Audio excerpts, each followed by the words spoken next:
Okay, we're gonna learn how to clip the Lovebird's wings, okay?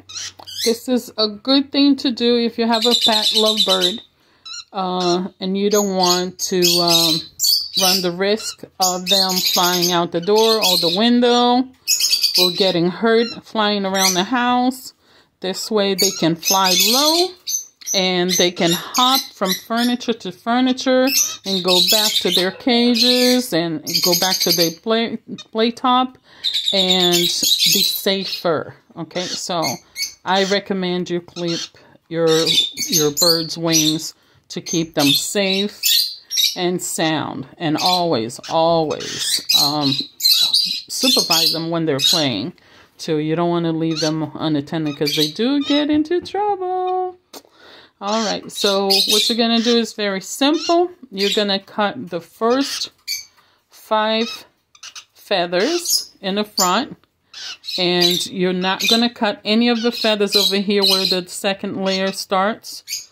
No, you want to stay away from that, because past that you will hurt them, you will hit a blood vessel, and we don't want them to cry, to suffer. It's, you know, don't do that.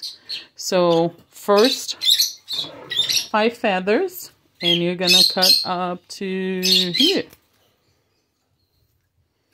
All right. They will be able to fly low and hop on their favorite play tops and do, you know, play around, and but they will be safer. Trust me, guys. It's 15 years. I recently had a little lovebird that I was supposed to clip his wings, and I didn't do it in time. Had him on my shoulder. The door was open. He flew out. Never saw him again. This was recently, like 2 weeks ago. And where I live, a lot of hawks, a lot of birds of prey. We don't want that.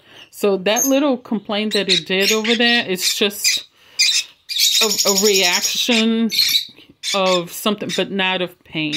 It's like you can distinctly know when they suffer pain. It's like, oh, the little squeak that they do is so high. But yeah, that's it.